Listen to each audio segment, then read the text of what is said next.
Hey guys, here, aka G, welcome to GTA 5 Car v Car episode 2 of the Vapid Blade going against the Sabre Turbo. Later today I'm going to be comparing the Blade against the Imponte Ruiner, quite possibly the Imponte Phoenix as well, if that's something that you guys want to see. Let me know in the comments below. I saw a couple comments, but it's not currently high on the priority list with the demand that you guys have been giving me with other episodes, but I'm still thinking about it. Anyway, starting off with the handling, of course, we know this time and time again, we mentioned this in the previous episodes, the Blade has absolutely amazing handling. It understays quite a bit, but if you know how to take the corner and approach it properly, then you should be able to do it easily and efficiently. Of course, the traction is amazing, very grippy onto the ground, and of course it's very predictable. Here's the thing, you're quite limited with this car as to what you can do when taking a corner. Obviously you'd expect understeer, so the turning circle is pretty poor. Now comparing it to the Sabre Turbo, the Sabre Turbo has got absolutely amazing options given when taking a corner. The turning circle is amazing, the response time on this car is great, the grip traction is amazing as well. The oversteer understeer balance is amazing, so overall the handling is better on the Sabre Turbo compared to the Blade, which was quite surprising to me. But when I started to use and test out the Sabre Turbo, it was the greatest feeling ever when taking these corners efficiently. Anyway, acceleration, of course, you can see there the Blade transitioning on towards the top speed.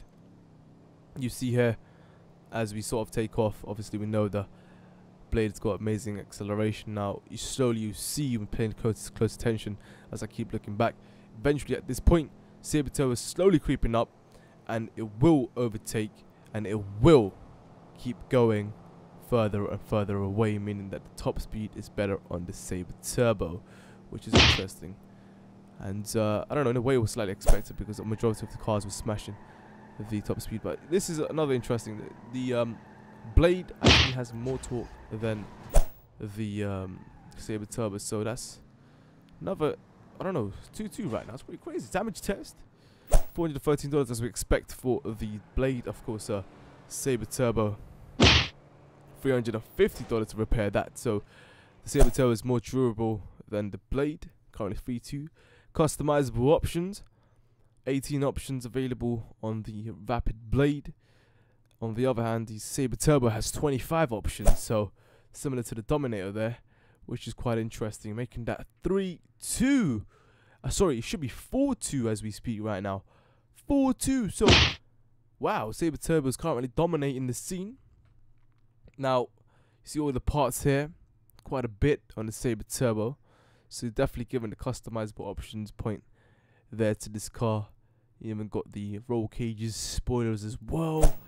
And then you have the lap time test, people. Now, this is another one of those things. Now, obviously, with the better handling on the Sabre Turbo, the poor sort of acceleration, and obviously on the Blade, it's got amazing acceleration, but not that great of a handling when it comes to comparing to the Sabre Turbo. Even though the Blade is actually really good with its handling, if you know how to actually take these corners and when to take them, which obviously does require thinking time and reaction time as well, which at the end will sort of cause you problems, would require you to think more than the Turbo, because the Turbo is really good at responding with the brakes. The brakes are much better, and here's the thing, seems all square at the moment, and you see how responsive the Turbo is. Even though I was so close to the apex of the consecutive corner, you can easily recover from that situation and immediately respond and turn through that apex to actually recover and take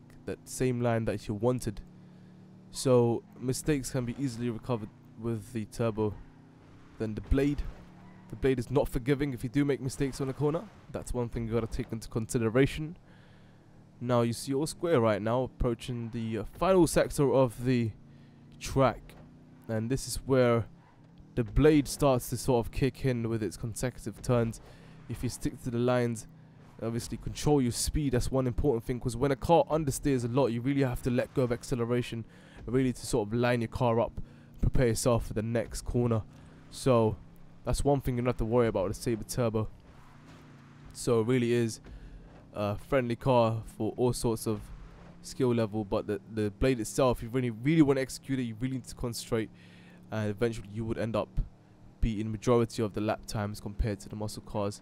It's interesting to see which one actually will be close to the lap time of the Blade. You see there 1 minute 58 for that, and 1 minute 59 for the Sabre Turbo, so making that 4-3 to the Sabre Turbo, in fact. So the Sabre Turbo actually takes his episode with all the other factors sort of all other factors sort of taken into consideration. So that's interesting, guys. Let me know in the comments below which one's your favorite amongst these two.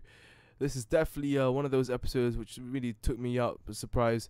But yeah, thanks for watching, guys. I'll see you guys soon. Check your sign out. Good night. Peace. Yeah! Oh, you guys should definitely check out the previous episode. Gauntlet goes against the Vapid Blade. If you want to check out which one's better amongst those two, click on the annotation that you see on the screen right now on the box. And I'll see you guys there on that episode. Thanks for watching, guys.